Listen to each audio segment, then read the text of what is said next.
이 새벽에도 나온 우리 모든 성도들을 환영하고 축복합니다. 여러분, 교회에서 이렇게 섬기다 보면 참 많은 일들로 섬기시는 걸 옆에서 늘 보게 돼요. 그래서 뵐 때마다 늘 감사하죠. 근데 그 가운데서 제가 특별히 존경하는, 보직이라는 말을 쓰면 이상하겠지만 교회에서 섬기시는 분들이 있습니다. 어떤 분들이냐면 회계로 섬기시는 분들이에요.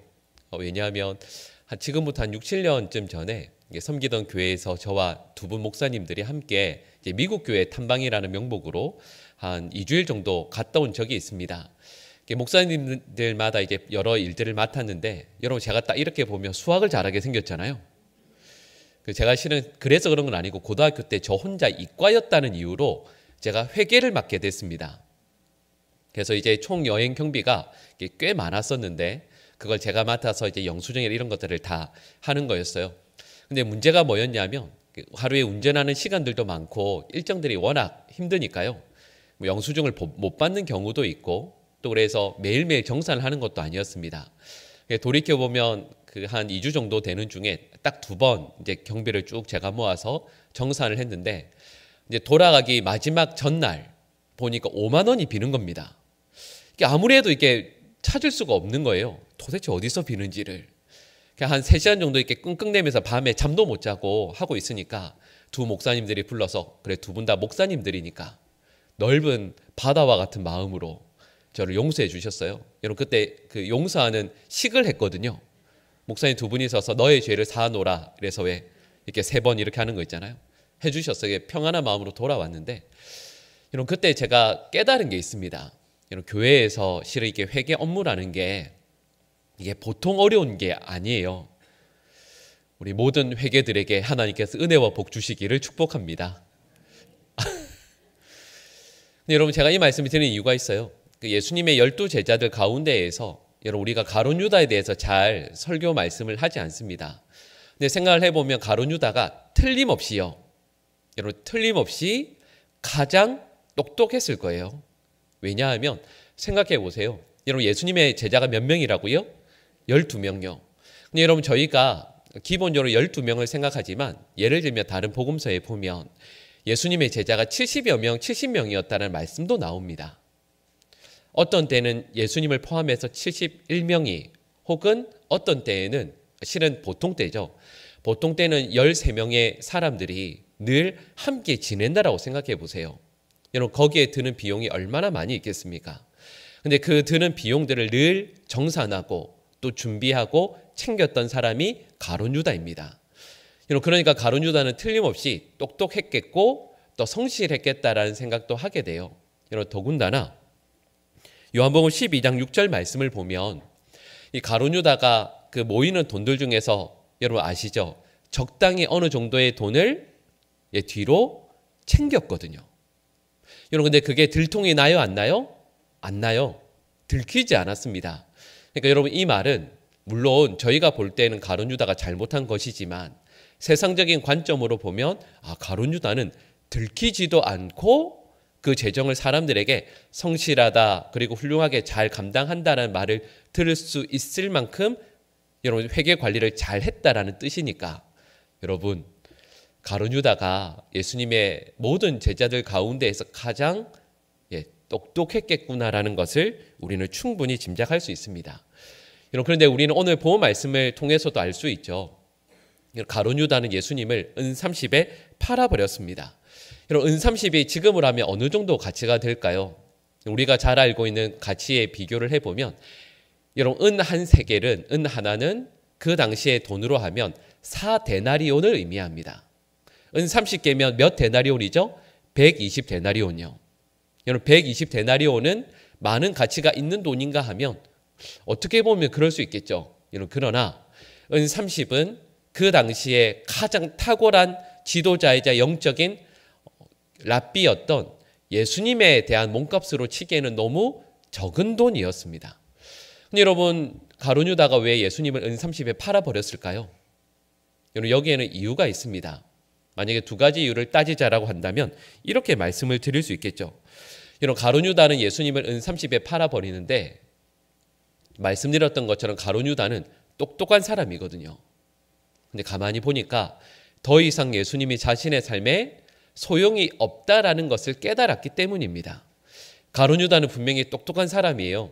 그래서 이제 예루살렘으로 향해서 예수님과 제자들이 함께 걸어가고 있을 때 예수님께서 제자들에게 이제 예루살렘에 가면 내가 십자가에 못 박혀 죽게 될 것임을 3번이나 말씀하셨습니다. 이런 제자들이 이해를 해요, 못해요? 못해요. 예수님께서 하시는 말씀의 그 의미가 무엇인지를 예수님의 제자들은 알지 못합니다. 그런데요, 12제자 중에 단 1명만은 이해를 했을 것이라 추측할 수 있습니다. 그게 누굴까요? 가룟 유다요. 가룟 유다는 예수님께서 하시는 말씀의 의미가 무엇인지를 어느 정도 짐작했던 것 같아요. 이렇게 생각한 거죠. 아, 예수님이 이제 예루살렘에 죽으러 가는구나. 그러면 내 삶에 소용이 없구나. 이런 가룟 유다는 지금 예루살렘에 가는 이유가 나의 소원, 나의 뜻, 나의 욕망을 이루기 위해서 가는 것이거든요. 그리고 이걸 이루어 주실 분이 누구예요? 예수님이에요. 근데 그 예수님이 나의 욕망과 나의 원함을 더 이상 이루어내는데 아무 소용이 없다라는 것을 가룟 유다가 깨닫게 되는 것이죠. 그러니까 가룟 유다는 예수님을 팔아버리게 되는 거예요. 두 번째 이유가 있습니다. 자, 여러분 표면적으로 볼까요? 세상 사람들이 볼 때에는 예수님은 가룟 유다에게 누구이시죠? 스승입니다. 그리고 스승이라는 말은 또 다른 말로 하면 무슨 의미일까요? 주인이라는 뜻도 되겠죠. 다른 말로 다시 뒤돌려 이야기하면 가룟 유다는 예수님에게 제자이고 또한 예수님의 종이기도 합니다. 여러분 이건 표면적인 내용이에요. 가룟 유다가 여긴 내용이 뭐냐 하면 실제로는 예수님은 주인의 별명을 가진 나의 종입니다. 그리고 나는 실제로는 종의 별명을 가진 주인이라는 거죠. 근데 주인이 볼 때 나의 종이 더 이상 내 삶에 유익이 없어요. 나에게 소용이 없습니다. 그래서 가룟 유다는 예수님을 나의 종이라 여겼기 때문에 그 종을 팔아버리는 거예요. 여러분 아시는 것처럼 은 30세겔은 뭐에 대한 몸값이죠? 성인, 남성, 노예의 몸값입니다. 가룟 유다에게 예수님은 나의 주인이 아니에요. 나의 원함을 이루어줄 좋은 수단이고 나의 종인데, 나의 노예인데, 나의 원함을 위해서라면 어떻게든 쓸 수 있는 존재라 여겨왔는데 필요 없으니까 그 종을 팔아버리게 되는 거죠. 이런 분명히 가룟 유다는 세상의 기준에서 보면 똑똑한 사람입니다. 늘 계산해요. 이 일이 그리고 이 사람이 나에게 이익이 되는가, 나에게 손해가 되는가를 늘 따졌던 사람입니다. 그리고 바로 그 순간 정말 빠르게 결단하는 사람이죠. 그런데요, 이렇게 똑똑한, 이렇게 지혜로운 가룟 유다가 미처 계산하지 못한 게 있습니다. 예수님께서 나를 어떻게 보시는지를. 그리고 또 다른 말로 하면 가룟 유다는 세상의 모든 것들은 다 계산할 수 있었는데 예수님께서 나에게 베풀어 주셨던 은혜는 계산하지 못했던 것이죠. 여러분 이 내용을 어제 저희가 살펴보았던 베드로와 비교를 해보면 알 수가 있습니다. 어제 저희가 살펴보았던 것처럼 베드로는 예수님을 3번이나 부인하죠. 그리고 예수님과 눈이 마주칩니다. 그리고 그때 그가 알게 된 것이 있습니다. 여러분 어제 저희가 읽었던 말씀인데요. 마태복음 27장 76절 말씀을 우리 같이 한번 읽어볼까요? 이에 베드로가 예수의 말씀에 닭 울기 전에 심히 통곡하니라. 아멘. 여러분 72 말씀을 한번 다시 잘 생각해 보세요. 여러분 베드로는 무엇을 생각하냐면 예수님께서 베드로 자신이 예수님을 3번 부인할 것을 말씀해 주셨던 그 내용을 떠올리게 됩니다. 자, 여러분 이 말씀을 기억하면서 여러분 성경 말씀에 나오지 않지만 한번 장면을 생각해 볼까요? 여러분 베드로가 펑펑 울고 나서 그 다음에 어디로 돌아갔겠습니까? 아마도 자기의 집으로 돌아갔겠죠. 베드로가 집으로 돌아갔을 때 그의 아내와 또 함께 살았던 장모님을 만나게 되지 않겠습니까? 틀림없이 베드로에게 이렇게 물어봤겠죠. 여보 왜 이렇게 눈이 퉁퉁 부었어? 집에 혹시 당신에게 무슨 일이 있었어? 예수님은 어디 가고 왜 당신 혼자 집으로 오는 거야? 이렇게 물어보지 않았겠습니까? 그럼 그때 베드로가 지금까지 일어났던 일들을 이야기했겠죠. 내가 예수님을 3번 부인하고 예수님을 모른 채 했다고, 내가 예수님 알면 내 손에 장을 찢은다고 저주까지 하면서 예수님을 모른 채 했다고, 그 내용을 눈물과 통곡으로 아마 그 앞에서 이야기했을 겁니다. 그 말을 들은 베드로의 아내, 베드로의 장모님이 뭐라고 이야기하겠습니까? 아이고, 나가 죽어라 차라리. 아니 어떻게 당신이 예수님을 그렇게 3번이나 부인할 수가 있냐. 3년간 당신이 예수님에게 받았던 그 사랑을, 은혜를, 예수님께서 행하셨던 기적들을 보면 아니 예수님이 하나님의 아들이시고 우리의 구원자이심이 분명한데 어떻게 당신이 그럴 수가 있냐. 차라리 거기에서 그 사람들한테 잡혀가고 채찍을 맞고 또 모욕을 당한다 할지라도 예수님을 끝까지 지키는 게 당신이 할 일이지, 사람이면 그랬어야지. 감옥에 갇혀도 예수님 끝까지 따라가는 게 당신이 해야 될 일이지, 이렇게 이야기하지 않았겠습니까? 그런데요, 조금 전에 읽었던 말씀처럼 베드로는 다른 것이 아니라 예수님의 말씀을 기억합니다. 이런 거예요. 우리가 삶 가운데서 살아갈 때 사람들이 나에 대해서 이야기하는 모습이 있어요. 당신 정말 나쁜 사람이라고, 어떻게 이럴 수 있냐고, 아니면 반대로 이야기할 수도 있겠죠. 당신 정말 좋은 사람이라고, 훌륭한 사람이라고. 근데 여러분, 베드로는 사람들이 나에 대해서 평가하는 그 말, 혹은 내가 나 자신을 보면서 통곡하며 아파하며 힘들어하는 그 모습으로 자기 자신을 평가하지 않습니다. 베드로는 무엇으로 자신을 평가하죠? 예수님의 말씀으로, 그리고 예수님의 시선으로 자기 자신을 평가하는 거예요. 여러분, 베드로는 예수님과 눈이 마주칠 때 알게 된 게 있습니다. 제가 좀 전에 말씀드렸던 것처럼 예수님의 말씀, 예수님의 시선이라는 표현을 썼는데요. 베드로가 알게 된 것이 하나 있습니다. 여러분 생각해 보세요. 베드로가 예수님에게 이렇게 말씀드리잖아요. 예수님, 저는 죽을지언정 예수님을 끝까지 따르겠습니다.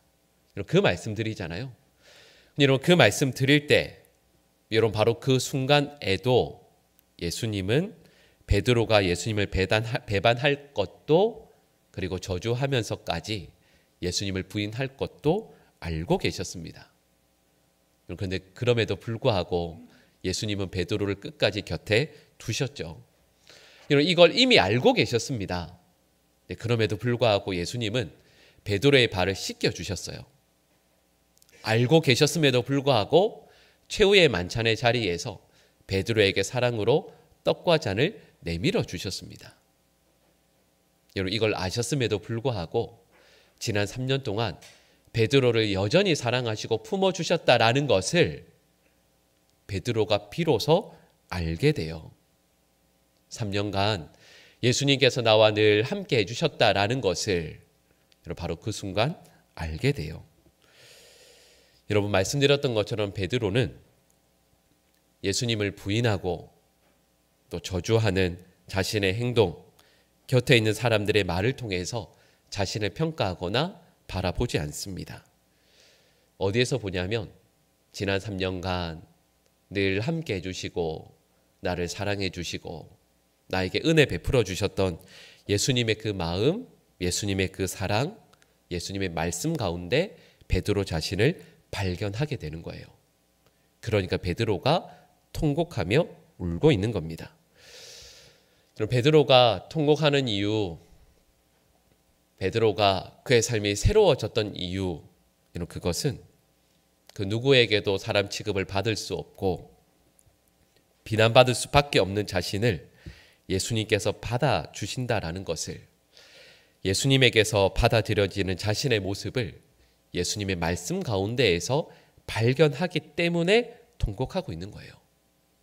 지금 베드로 자신의 모습이 아무리 초라하고 죄 가운데 있다 할지라도 예수님께서 자신을 어떻게 사랑하셨는가를 믿고 고백하기 때문에 베드로는 그의 삶이 변화되게 되는 것이죠. 여러분 그런데요, 가룟 유다는 어떻게 행동하고 있습니까? 우리 오늘 본문 3절 말씀을 우리 같이 한번 읽어볼까요? 그때에 예수를 판 유다가 대제사장들과 장로들에게 도로 갖다 주며 아멘. 여러분 이 3절 말씀을 잘 생각해 보세요. 여러분 베드로는 회개해요 안 해요? 회개합니다. 어떻게 하죠? 사람들 앞에서 내가 잘못했다라고 공개적으로 고백까지 해요. 얼마 전까지 아니 직전까지 내 삶의 목적, 유일한 이유, 내 삶의 방향을 의미했던 돈을 어떻게 하죠? 던져버려요. 포기합니다. 내가 잘못 살았다라고 내가 지금까지 내 손에 쥐고자 했던 이 모든 것들이 잘못되었다라고 베드로가 고백해요. 나 이제 돈 더 필요 없다. 그러니 예수님을 다시 돌려달라. 베드로는 가룟 유다는 분명히 회개하는 것 같아요. 여러분 그런데 가룟 유다가 하지 못한 게 있습니다. 그게 뭐냐 하면 가룟 유다는 도무지 헤아릴 수 없는 게 있었는데 처음에 말씀드렸던 것처럼 세상의 모든 것들은 다 지혜롭고 똑똑하게 계산했지만 그의 똑똑한 머리로 계산할 수 없는 게 있었어요. 그게 뭐냐 하면 예수님께서 지금 이 순간 자신을 어떤 눈으로 보고 계실지, 예수님께서 나를 어떻게 생각하고 계실지는 전혀 계산하지 못했습니다. 왜냐하면 우리 주님의 은혜는 계산할 수 있는 게 아니거든요. 그 은혜는 계산할 수 없거든요. 여러분 만약에 가룟 유다가 이때 예수님께서 내가 예수님 팔 것 알고 계셨구나. 그런데 지난 3년 동안 예수님께서 나를 늘 데리고 다니셨고 말씀을 가르쳐 주셨고 사랑해 주셨고 품어 주셨고 나머지 11 제자들과 똑같이 대해 주셨구나. 차별해 주신 적이 한 번도 없었구나. 예수님께서는 여전히 나의 발을 씻겨 주셨고 나에게 예수님의 살, 예수님의 피도 내어 주셨고 예수님의 그 사랑이 지금도 나를 향해서 변함이 없으시구나라는 것은 생각하지 못했습니다. 가룟 유다는 분명히 처음에 좀 전에 말씀드렸던 것처럼 회개하죠. 근데 회개하는 기준이 있어요.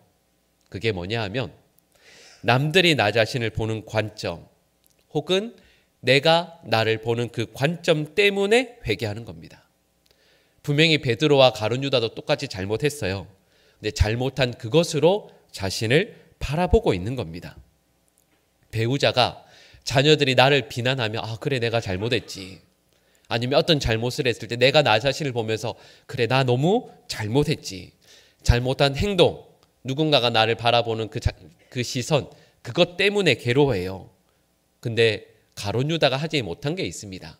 그게 뭐냐 하면 나를 받아주시는 그 예수님께서 지금 나를 어떻게 보고 계시는지를, 어떤 눈빛, 어떤 마음으로 나를 바라보시고 사랑하시는지는 믿지 못했습니다. 여러분, 가룟 유다가 몰랐던 게 있어요. 말씀드렸던 것처럼 세상의 모든 것들은 계산할 수 있지만 예수님의 그 은혜, 예수님의 그 사랑은 도무지 헤아릴 수 없다라는 것, 계산할 수 없다라는 것. 내가 볼 때는 내가 너무 잘못했거든요. 정말 죽을 죄를 지었거든요. 그 죄로만 나를 봐요. 예수님께서 나를 어떻게 보시는지를 가룟 유다는 믿지 못했습니다. 그래서 우리는 가룟 유다를 불신앙의 사람이라고 이야기하는 것이죠. 여러분, 신앙이 무엇이겠습니까? 예수님을 우리가 믿는다라는 것이 어떤 것이겠습니까? 여러분, 신앙이라는 것은 여기는 우리 모두가 너무도 부족하고 죄인된 모습이라는 것을 아는 거죠. 발견하는 거죠. 근데 여러분, 여기에서 끝나는 게 아닙니다. 그런 우리들을 우리도 알고 있고 예수님도 알고 계세요. 너무 잘 알고 계세요. 그렇지만 그 모든 것들을 다 예견하시고 알고 계시지만 그럼에도 십자가에서 우리를 기다려주시고 받아주시는 그 주님의 사랑 안에서 우리를 발견해 나가는 것, 여러분 이것이 바로 믿음인 것이죠. 그래서 우리 예수님께서 저와 여러분들에게 그 십자가의 사랑을 베풀어 주시는 것 아니겠습니까? 여러분, 가룟 유다가 불신앙의 사람이었던 것은 죄를 지어서가 아닙니다. 죄를 짓지만 나를 향해서 여전히 손을 내밀어 주시고 여전히 우리를 불쌍히 여겨 주시고 또 우리를 구원하길 원하시는 그 예수님의 사랑과 은혜를 도무지 믿지 못했기 때문에 가룟 유다는 불신앙의 사람이었습니다. 여러분, 저는 우리 모든 성도들이 예수 그리스도의 은혜를 의지하며 십자가 앞에 바르게 나아가며 엎드리는 믿음의 사람들 될 수 있기를 간절히 축복합니다. 세상에서는 똑똑한 사람인 것 같은데 이루 헤아릴 수 없는 그 예수님의 사랑 앞에서는 그 은혜도 여전히 헤아리고 계산해 보다가 예수님은 내 삶의 목적을 위해서만 써야지, 내가 예수님의 주인이지, 그렇게 살아가는 인생이 아니라 이런 매일매일 예수님의 그 사랑 앞에 엎드려서 감사하고 기뻐하고 도무지 헤아릴 수 없는 주님의 그 사랑 때문에 감격해서 이 믿음의 길을 평생토록 걸어갈 수 있는 우리 모든 주님의 백성들 될 수 있기를 간절히 축복합니다. 기도하겠습니다. 참 좋으신 우리 주 하나님,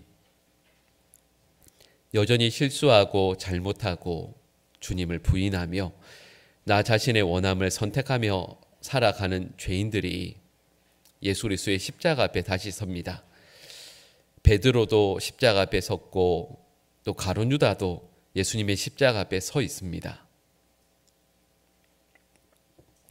죽을 수밖에 없는데 그런 저희들을 다 아시면서도 기다리시며 받아주시며 두 팔을 활짝 펴서 안아주시는 예수님의 그 사랑과 은혜 앞에 한 사람은 통곡하며 감사함으로 그 은혜 앞으로 나아가고 한 사람은 등을 돌이켜 여전히 자기가 계획하고 생각하고 원하는 대로 그 길을 걸어가는 또 한 사람을 보게 됩니다. 주님, 우리 모든 성도들 가룟 유다와 같이 불신앙을 선택하지 않게 하여 주시옵소서. 아무리 초라하며 범죄한 죄인의 모습이라 할지라도 예수님께서 저희를 어떻게 사랑하셨는가를 날마다 믿음으로 고백하기에 주님의 십자가 앞에 다시 설 수 있는 그 믿음을 저희 모두에게 허락하여 주시옵소서. 사랑의 하나님,